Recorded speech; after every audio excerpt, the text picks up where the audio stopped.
자, 여러분 안녕하세요.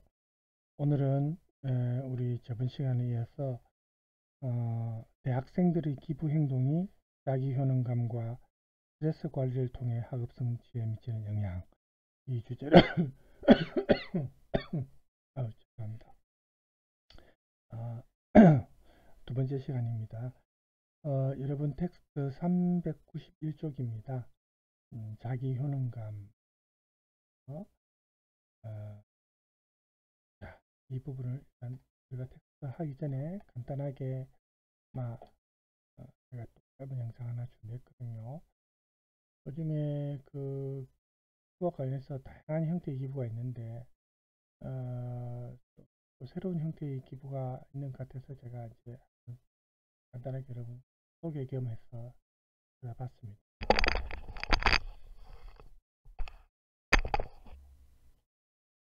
새로운 형태의 기부신탁 상품이 있다고 해서 소개해 드리려고 하는데요. 과연 기존의 기부신탁 상품과 어떤 차이가 있는지 비교하며 설명드려 보겠습니다. 일단 기부신탁이 뭔지부터 짚고 넘어가 볼까요? 한경경제용어서전에 따르면 기부신탁이란 위탁자가 자산을 은행에 맡긴 뒤 생전에 운용수익을 받다가 이후 계약 만료 시에 미리 설정해 놓은 곳으로 기부하는 걸 말하는데요. 우리나라가 초고령화 사회에 접어들면서 기부를 통해 생을 아름답게 마감하고 싶어하는 니즈가 점점 늘고 있다고 합니다. 이런 니즈를 반영해 여러 금융사에서 기부신탁 상품을 출시했는데요. 그럼 기존의 기부신탁 상품들은 어떤지 온라인상의 질문을 보면서 이야기 드려볼게요. 이런 질문이 있네요. 첫 번째 질문입니다. 원래 기부를 하면 세액 공제가 가능하잖아요. 근데 기부신탁은 증여세 면제 같은 것 말고 따로 세액 공제가 없나요? 이거 궁금하실 만하죠. 네, 기존의 기부신탁 상품은 기부를 희망하는 고객이 금융사에 부동산이나 금전 등의 재산을 신탁한 후 생전에는 고객이 신탁재산을 사용하고 사후에 지정한 공익법인에 기부하는 것으로 단순히 자산을 전달하는 형태에 가까웠습니다. 기존 상품은 기부가 이루어지기 전에 중도 해지가 가능해서 실제로 기부가 이루어지기 전까지는 기부금 영수증을 발급받기 어렵습니다. 기부금으로 미리 인정을 받을 수 없으니 세액공제 혜택을 받기도 불가능하죠.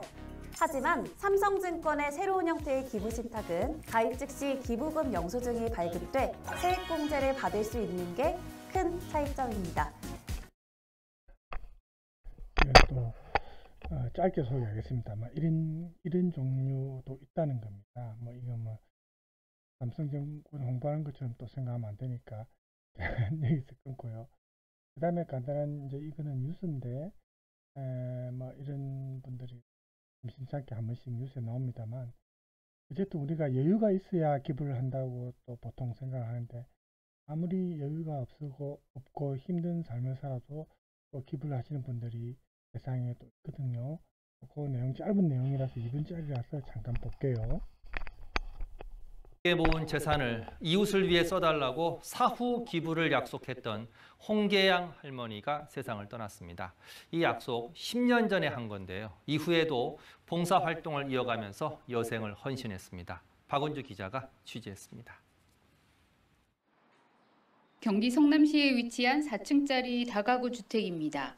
지난 19일 타계한 홍계양 할머니가 사후에 어려운 이웃을 위해 써달라며 경기 사회복지공동모금회를 통해 성남시에 기부한 건물입니다. 2014년 기부 약정 당시 5억 원 정도 가치였던 이 주택은 현재는 12억 원 정도로 평가받습니다.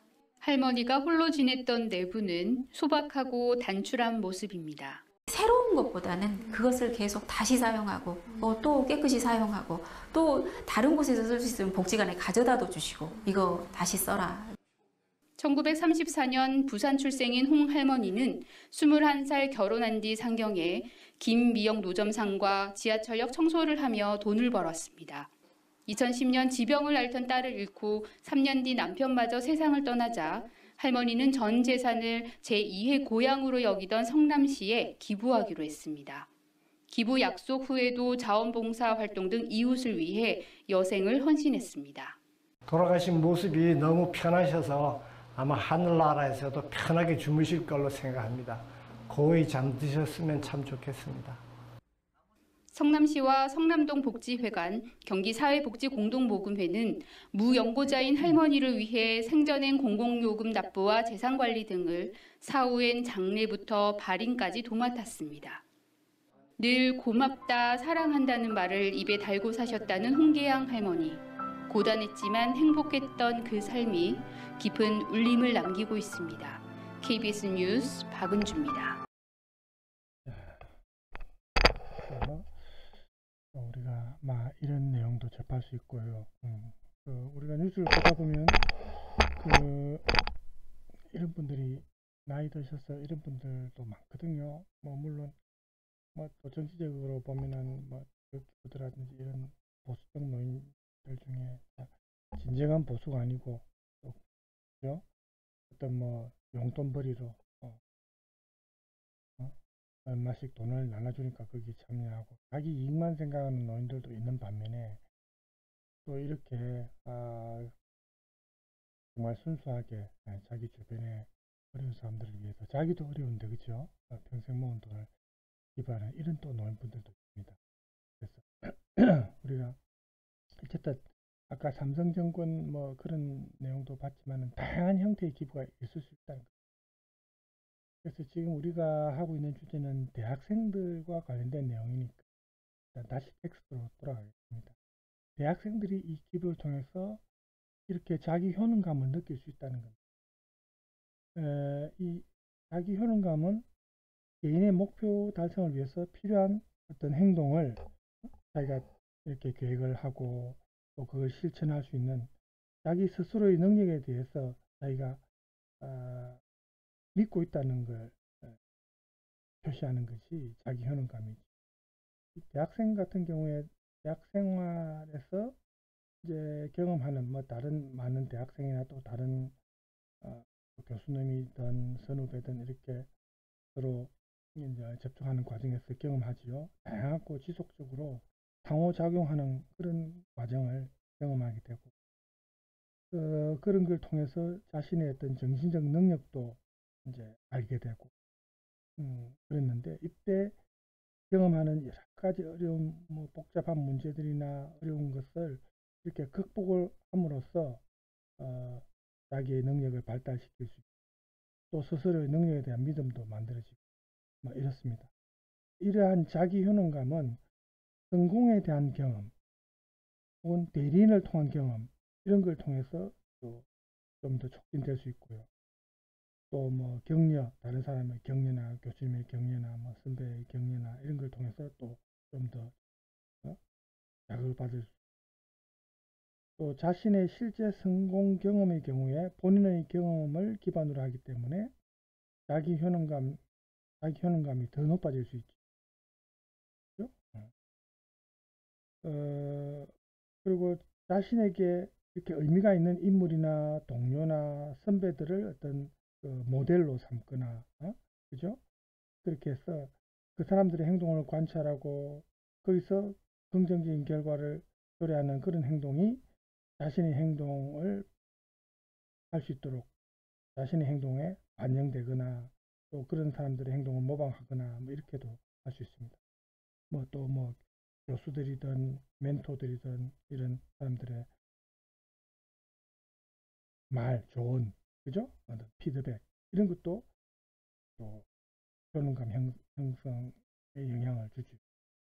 그래서 이런 사람들의 긍정적인 피드백이나 격려의 경우에 이 자신도 할 수 있다는 자신감과 또 수행 의지를 또 좀 더 높여주고 그래서 이런 과정이 대학 교육 환경에서도 아주 중요합니다. 최근에 우리가 보면 아무래도 취업난 이런 영향 때문에 대학생들이 취업 준비나 진학 준비를 위해서 자기 개발의 시간을 많이 투자하지 않습니까? 그래서 이것이 요즘에 물가도 많이 올랐고 또 대학가의 상권도 예전에 비해서 굉장히 비싸죠. 그런 영향 때문에 대학생들이 아무래도 학교 안에 교내에 체류하는 시간이 많아지고 있습니다. 그래서 이 경제적 이런 여건 때문에 대학생들이 학교에서 보내는 체류 시간이 증가하면서 학교 환경은 대학생들의 실패 혹은 위기에도 좀 더 긍정적으로 대응하고 회복할 수 있는 그런 여건을 학교 환경이 마련해 줘야 됩니다. 그죠? 그래서 이들의 새로운 도전에 대한 동기 또 노력을 지속할 수 있도록 그런 환경을 조성해 줘야 될 의무가 있습니다. 그래서 그냥 등록금만 받고 끝내면 안 되죠. 등록금을 받은 만큼 학생들에 대한 이런 환경 조성에 힘을 해야 안 되겠습니까? 그리고 이런 자기 효능감이 개인이 어떤 활동을 선택하고 어려움을 경험할 경우에 그 활동에 대한 지속성이나 그 노력의 정도를 결정하는 데 아주 중요한 원인이 됩니다. 이런 대학생의 자기 효능감이 예를 들어서 어떤 문제에 과제에 직면했을 때 또 도전에 대한 의지 그리고 스트레스에 영향을 미치죠. 그래서 이런 것이 높은 자기 효능감을 가진 대학생들은 이런 새로운 과제에 도전하는 의지가 훨씬 더 강하고 좀 더 치밀하게 분석해서 접근하고 또 불안이나 스트레스를 덜 경험하죠. 반면에 상대적으로 자기 효능감이 낮은 학생들은 그 과제의 어려움을 좀 더 과대평가해 가지고 자기가 아예 너무 쉽게 포기한다든지 이렇게 된다는 거예요. 그래서 대학 교육 환경이 대학생들이 자신의 능력을 믿고 긍정적인 마음가짐을 마음속에 이제 확립할 수 있도록 지원을 해줘야 됩니다. 그래서 이 자기 효능감이 그만큼 중요하다는 걸 우리가 알 수 있고요. 그 다음에 이제 스트레스 관리와 관련해서 우리가 또 잠깐 보면요. 우리가 일상생활에서 뭐 스트레스가 사실은 여러 가지가 있지 않습니까? 그죠? 뭐 근로자 같은 경우에 일로 인한 스트레스고 또 여러분 대학생들은 학업에 대한 스트레스 또 뭐 사람에 따라서는 운동 자기가 건강을 위해서 운동을 해야 되는데 이것도 뭐 운동도 쉽지 않죠. 부지런히 해야 됩니다. 그죠? 대인관계에 어려운 사람들도 이런 다양한 분야에서 스트레스가 사실은 발생할 수 있고 또 그 원인이 생활 사건 혹은 사소한 불편함 뭐 이렇게 원인도 다양합니다. 스트레스 관리를 위해서 스트레스의 근본적 이 본성을 우리가 알아야 되는데 여기에 나와 있다시피 스트레스는 주로 반응이나 자극, 관계 이 세 가지 관점에서 우리가 분류를 할 수 있습니다.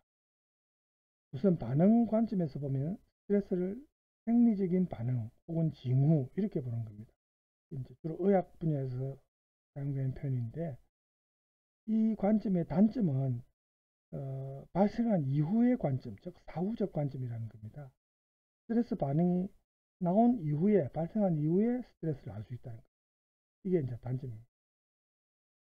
그 다음으로 자극 관점은 스트레스를 외부의 자극에서 유발된다고 보는 겁니다.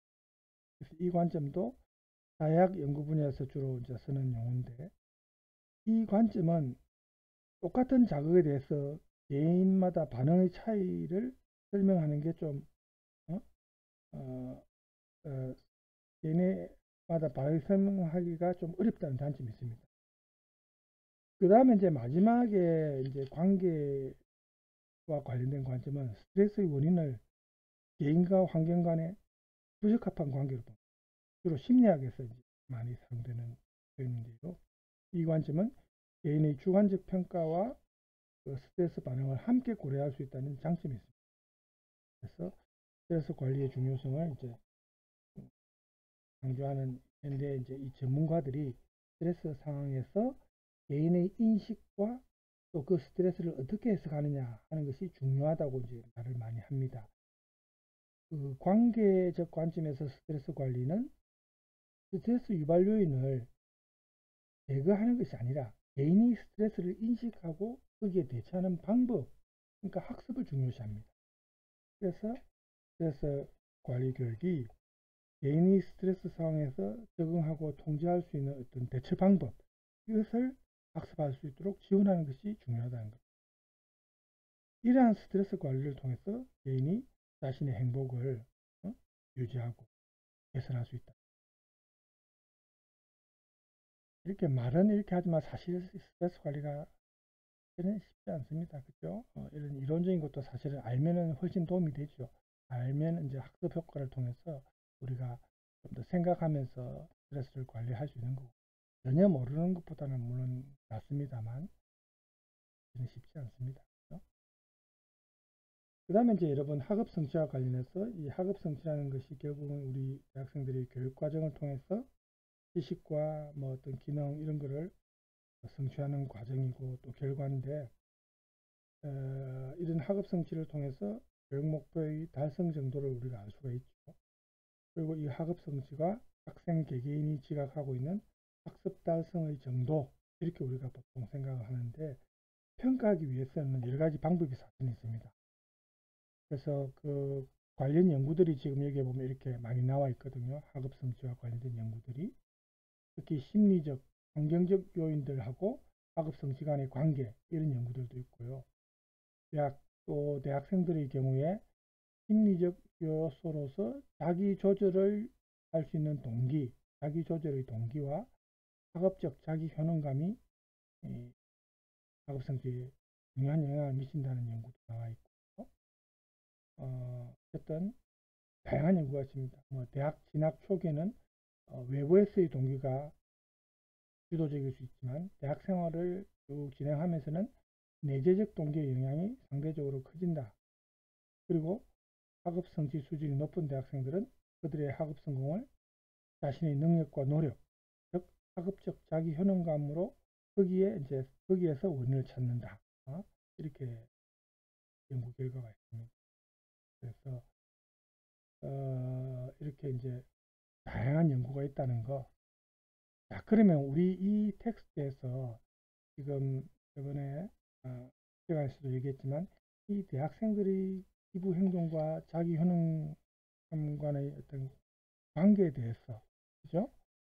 초점을 지금 맞추는데, 우선 여기에 대한 가설을 설정하고 나중에는 이제 설문을 통해서라든지 이제 통계 결과가 나옵니다만, 처음 필요한 게 이제 이런 연구 같은 경우는 를 설정하는 단계입니다.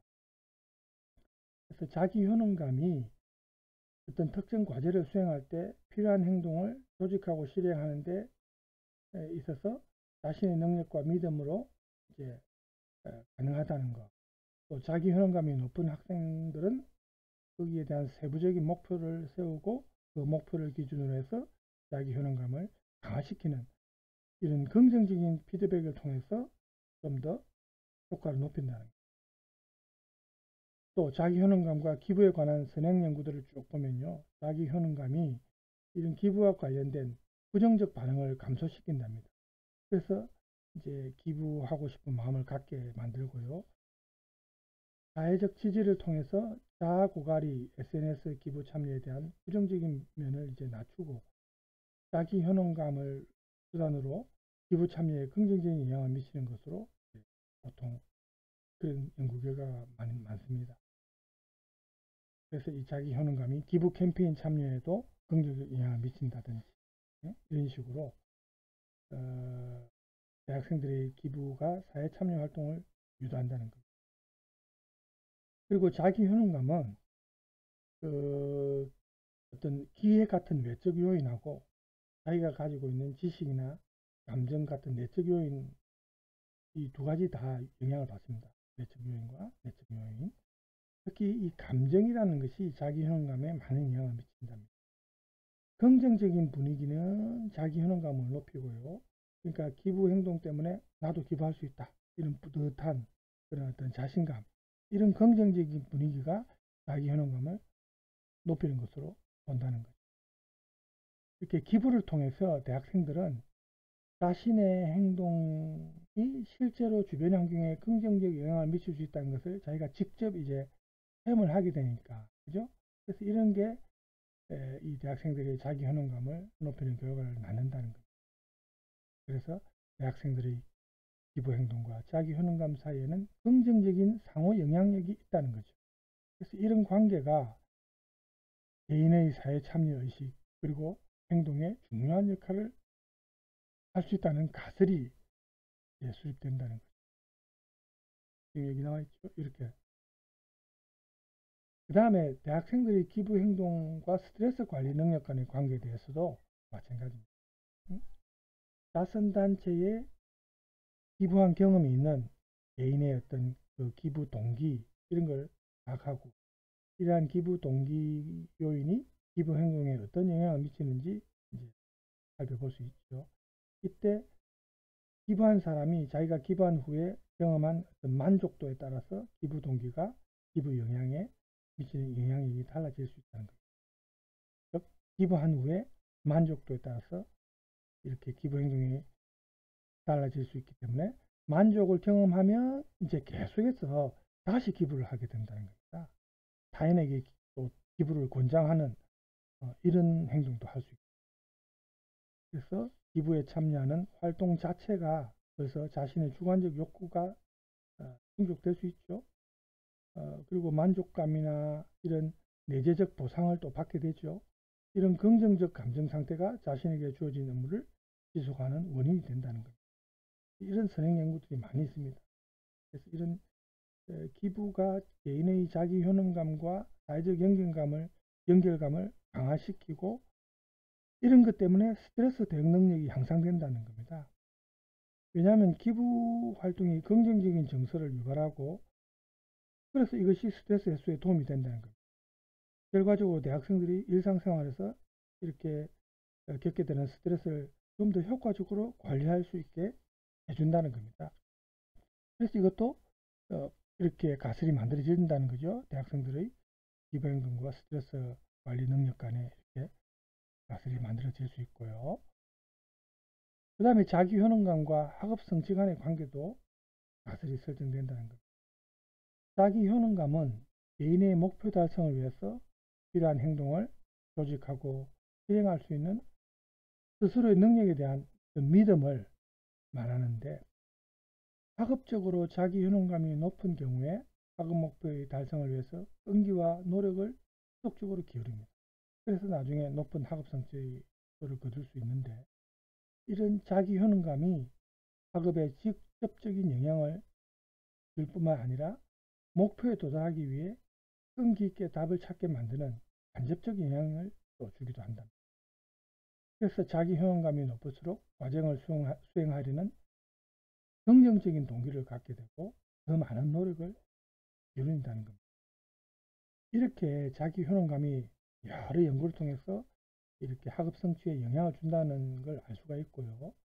그러니까 자기 효능감이 높은 학생들은 자신의 능력을 믿고 어려움에 직면했을 때 이걸 극복할 수 있다고 생각한다는 거죠. 그래서 학업 성취도가 높아진다는 거죠. 또 자기 효능감이 높은 학생들은 더 큰 학습 목표를 설정하고 학습에 대한 동기도 더 강하고 도전적인 과제에 대해서도 더 긍정적으로 접근하는 경향이 있답니다. 그러니까 학생들이 자신의 학습 능력을 벌써 신뢰하고 자신감을 가지니까 학업에서 더 나은 결과를 달성할 수 있다는 거죠. 그래서 이렇게 가설이 만들어질 수 있다는 겁니다. 자기 효능감은 학업 성취에 플러스의 영향을 미칩니다. 그 다음에 이제 우리 아까도 했던 거지만 스트레스 관리 능력과 학업 성취 간의 관계도 역시 마찬가지입니다. 그죠? 그래서 뭐 예를 들어서 전문가 중에 외국인 중에 이제 폴크맨 이런 사람들이 한 말을 보면요. 스트레스 해소 방법에 따라서 여기 나오죠. 개인의 신체적, 심리적, 사회적 안정성에 차이가 있고 스트레스 대처 행동에 따라서 그 효과도 달라진답니다.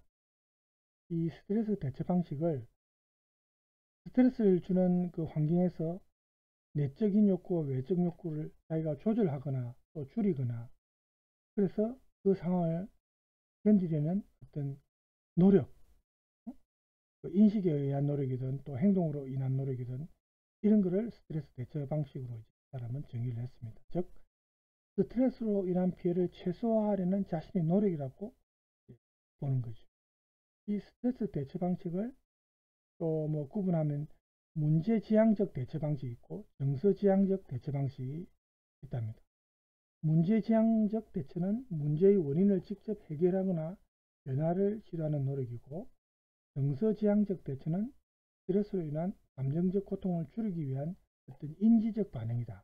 이렇게 구분을 하는데, 스트레스와 학업성 시간의 관계를 조사한 이런 연구들을 보면요, 고교생들도 스트레스가 학업성 성적에 직접적인 영향을 줄 수 있기 때문에 스트레스가 높을수록 학업 성적이 낮고, 스트레스가 낮을수록 학업 성적이 높다고 했습니다.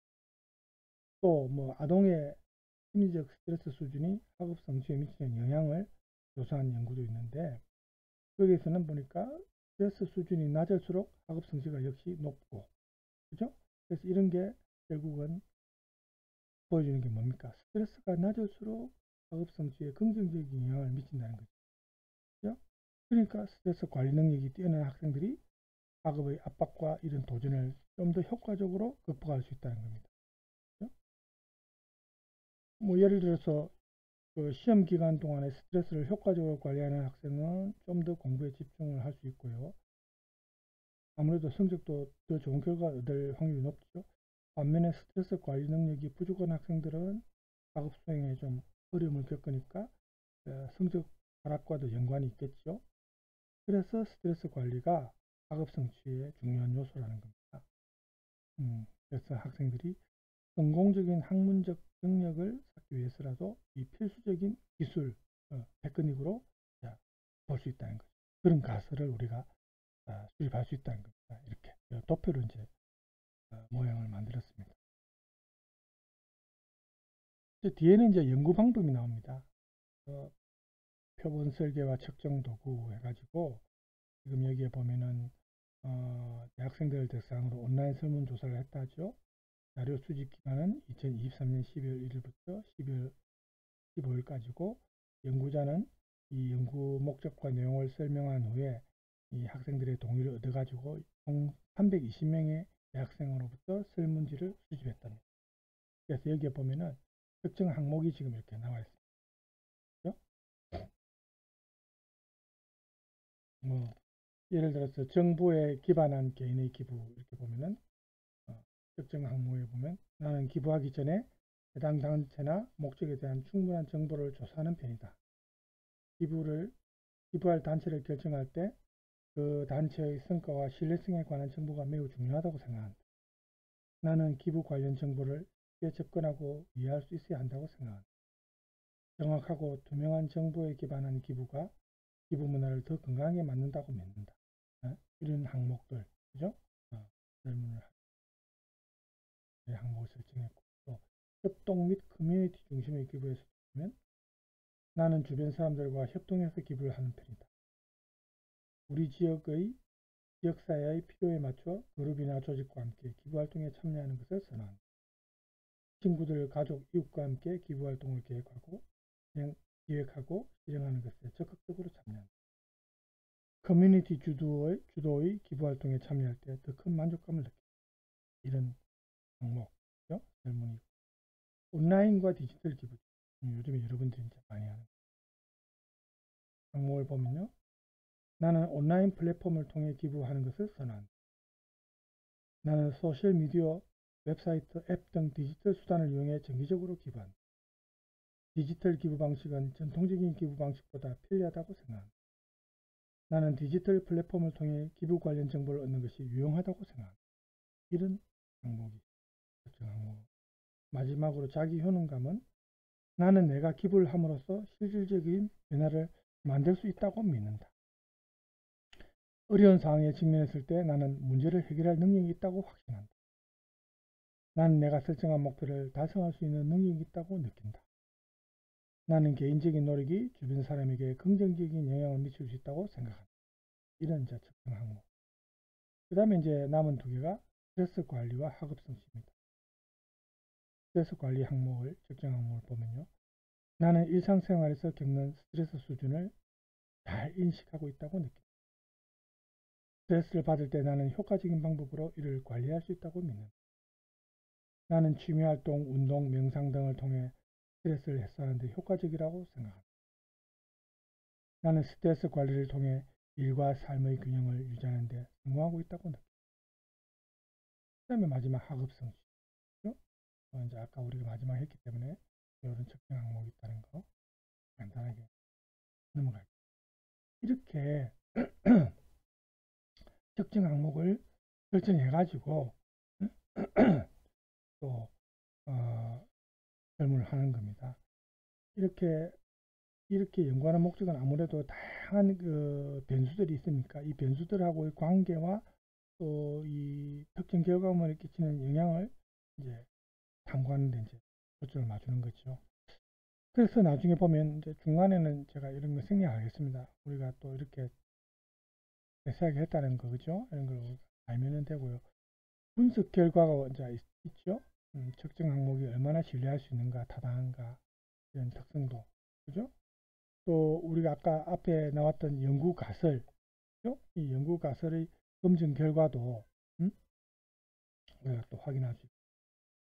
그래서 연구 가설 그 검증 결과가 표로 지금 나와 있습니다. 여기 나와 있죠. 한번 여러분 한번 보십시오.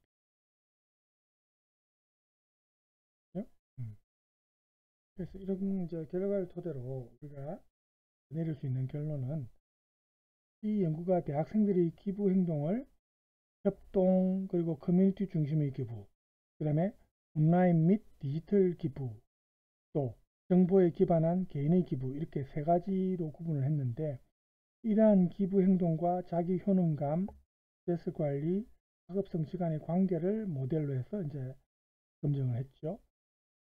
그래서 결과적으로 볼 때 우선 협동과 커뮤니티 중심의 기부, 온라인 디지털 기부, 정보에 기반한 개인의 기부는 자기 효능감에 긍정적 영향을 미친다는 것이 결과적으로 확인이 되는 겁니다. 즉, 주변 사람들과의 행동이나 또 커뮤니티를 중심으로 한 기부활동 참여라든지, 신뢰할 만한 정보에 기반한 개인 기부라든지, 접근이 용이한 온라인과 디지털 매체를 통한 기부 경험, 이런 게 모두 자기 효능감 증진으로 이어졌고요.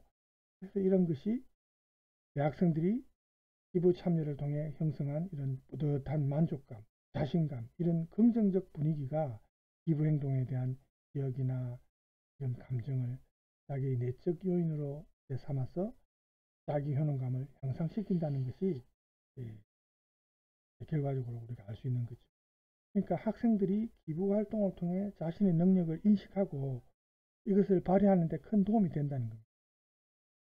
그래서 이런 과정은 대학생들이 기부를 통해 자신들의 행동이 실제로 주변 환경에 긍정적인 영향을 미칠 수 있다는 것을 직접 자기가 체험을 하게 되니까 어떤 업무를 수행할 때 자신의 능력 혹은 자신에 대한 믿음으로 이어진다는 겁니다.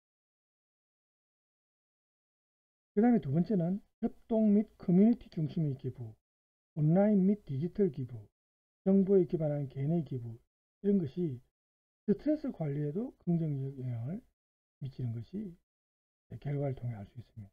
그러니까 협동 그리고 커뮤니티를 중심으로 한 기부활동 참여라든지, 신뢰할 만한 정보를 통한 개인 기부라든지, 접근이 용이한 온라인 디지털 매체를 통한 기부라든지, 이런 경험이 스트레스 관리 능력을 향상시켜서 이것이 대학생들이 기부 후에 경험한 만족감이 앞으로도 지속적으로 기부활동이나 타인에게 기부를 추천하게 한다든지 이런 식으로 이어지고, 이러한 긍정적인 분위기와 감정이 스트레스 관리 능력을 강화하는 데 많은 기여를 한다는 겁니다. 그리고 네 번째는요, 대학생의 자기 효능감이 높을수록 학업 성취에 긍정적 영향을 주는 것이 결국 확인됩니다. 자기 효능감이 높은 학생은 자신감을 갖고 어려운 학습 과제에도 지속적으로 끈기 있게 수행을 하고 결과적으로 좋은 학업 성취를 갖게 되고, 이렇게 자기 효능감이 학생의 학업 성취에 영향을 미치는 주요 요인이라는 것이 확인이 된다는 겁니다. 특히 이제 학업 부진 때문에 학습 무기력에 빠져 있는 학생들한테는 자신의 능력에 대한 어떤 믿음, 확신, 이런 것을 갖게 하는 이제 상담, 이런 걸 통해서 자신에 대한 학업 능력에 확신을 가질 수 있다면 훨씬 더 학업 성취 정진에 효과적인 긍정적인 영향을 미치지 않습니까? 그죠? 그 다음에 네 번째는 대학생이 그 스트레스 관리를 잘 할수록 학업 성취에 긍정적인 영향을 미친다는 것. 이것도 설문을 통해서 확인이 됐습니다. 가설 아까 세웠던 가설이 결과적으로 320명입니까? 몇 명입니까? 그래서 그 설문을 통해서 이제 확인이 되는 거죠. 학교나 사회로부터 오는 다양한 스트레스가 대학생의 학업에 대한 압박으로 이어지고 학업 성취를 낮출 수가 있습니다. 그래서 자신이 겪고 있는 이 스트레스 수준을 잘 인식하고 다양한 여가 활동을 통해서 스트레스를 관리하는 것은 스트레스 해소도 그렇고 집중력 향상에도 도움이 된다는 겁니다. 그래서 학업 성취를 경진시킨다는 거죠. 가정이나 학교 사회에서 학생들의 스트레스에 대한 관심을 가지고 스트레스를 체계적으로 관리하는 것이 그만큼 중요하다는 거죠. 그리고 다섯 번째는 대학생들한테 이 기부 같은 사회 참여 활동, 어떤 봉사 활동을 적극적으로 권장하고 지원하는 것이 결국 학생들의 자기 효능감 증진이나 스트레스 관리에도 중요하고 학업 성취 증가에도 기여한다는 것을 우리가 알 수 있었죠. 즉 학생들에게 이 사회 참여 활동과 봉사 활동을 지원하는 정책이나 프로그램 개발하는 것이 굉장히 중요하다고 생각할 수 있습니다. 학생들이 사회적으로 참여하는 기부 이런 것에 좀 관심을 갖고 몰입하는 것은 이 학생들이 긍정적인 사회적 변화의 주역으로 성장하는데 중요한 요소입니다. 우리 미래를 우리가 앞으로 우리 한국의 미래를 우리가 걱정한다면은 지금 미래의 주역이 학생들이지 않습니까? 그러니까 학생들이 단순히 학문적인 역량만 키우는 그걸 넘어서서 사회적 책임을 다하는 인격체로서 역할을 할 수 있다는 겁니다. 이런 프로그램이 얼마나 중요합니까? 그렇죠? 더불어 사는 사회, 우리가 뭐 이런 말을 많이 하는데 이게 실제로 효과를 거두기 위해서는 이런 행동이 필요하다는 거죠. 이제 마지막으로 마지막 연구 결과를 보고 이제 마칩시다. 마지막으로 이 연구 결과가 결국 교육기관이나 정부기관에서 이런 교육 프로그램과 정책을 현장에서 이제 구축할 수 있도록 해야 됩니다. 이러한 프로그램과 정책이 학생들의 개인적 발전을 촉진하는 동시에 또 사회적 책임감을 높이는 중요한 역할을 한다는 걸 우리가 이제 알 수 있죠. 그래서 이런 걸 통해서 우리 사회가 개인의 성장과 사회적 복지 정진이라는 좀 더 넓은 목표를 향해서 이제 나아갈 수 있는데 결국 이 연구가 개인의 성장과 사회적 복지 정진이 서로 상호 연관된 과정이다. 이걸 인식하고 통합적인 접근을 통해서 더 효과적인 결과를 이뤄낼 수 있다는 것을 우리가 알 수가 있습니다. 물론 한계점도 있습니다. 이 연구의 한계점은 좀 주로 양적인 방법에 의존해서 대학생들의 기부 행동이나 또 그에 따른 심리적, 학업적 영향을 조사한 것이 좀 질적인 방법이 아닌 양적 방법에 좀 의존했습니다. 그렇죠? 이런 것이 사실은 다양한 사회적 문화적 배경을 가진 대학생들의 경험 그리고 인식 이런 것까지도 깊이 있게 파악하는 데는 약간의 한계가 있습니다. 그렇죠? 또 설문조사를 통해 수집된 자료가 자기 보고 형식의 어떤 데이터에 의존했기 때문에 응답자의 주관적인 평가와 기억에 의해서 왜곡이 또 조금 있을 수 있습니다. 그렇죠? 그리고 이 연구가 특정 지역의 대학생들을 대상으로 했기 때문에 어떤 연구 결과를 일반화하는 데서도 약간의 한계는 있습니다. 그렇죠? 완전한 100% 우리가 신뢰할 수 있는 그런 연구 결과라고는 볼 수 없지만 그래도 이게 상당히 긍정적인 영향이 있다는 걸 우리가 확인을 했고요. 그래서 앞으로 연구 방법에서 만약에 보완을 한다면은 질적 방법론을 조금 더 그죠? 가미해서 이런 걸 질적, 양적 방법론을 다 포함한 혼합 방법론을 적용해서 학생들의 기부 행동과 영향에 대해서 좀 더 다각도로 탐색할 필요가 있다. 이렇게 이제 볼 수 있습니다. 개별 인터뷰나 또 초점을 맞춘 포커스 그룹 토론 이런 걸 통해서 학생들의 기부에 대한 좀 더 깊이 있는 인식이라든지 동기라든지 경험 이런 걸 파악해 가지고 좀 더 풍부한 데이터를 수집할 수도 있겠죠. 또 다양한 사회적 경제적 배경을 가진 대학생들을 포함시켜서 좀 더 광범위한 샘플을 대상으로 연구를 확장하면은 연구 결과를 좀 더 일반화할 수 있는 가능성이 생기겠죠. 그래서 이 연구 결과가 하고 이제 한계점 이런 걸 바탕으로 해서 대학생들의 기부 행동과 그에 따른 긍정적인 심리적, 학업적 영향에 대해서 좀 더 이해하고 또 이것을 지원하기 위한 교육 프로그램, 정책 개발 이런 걸 좀 더 적극적으로 할 수 있겠죠. 이를 통해서 대학생들이 더욱 적극적으로 사회참여 활동에 참여하고 그래서 자기 발전과 사회적 기여를 실천할 수 있도록 도와주는 것이 사실은 제일 중요하다 이렇게 볼 수 있습니다. 이 정도로 해서 오늘 우리가 이제 이 주제와 관련해서는 이제 마칠까 합니다. 이외에도 뭐 또 제가 다양한 관련 동영상을 뭐 한두 개 더 있었지만 시간 관계상 여기서 생략하고요. 지금 한 40분 됐죠. 예. 어쨌든 이런 텍스트 내용을 통해서 여러분들이 좀 더 이런 기부에 대해서 조금 더 관심을 가지고 자기 상황에 맞게, 그죠? 뭐 많이 한다고 해서 좋은 건 아니고 자기 상황이 어려우면 또 그게 맞게, 그죠? 돈이 아닌 다른 쪽으로 또 자유 공헌할 수 있어요.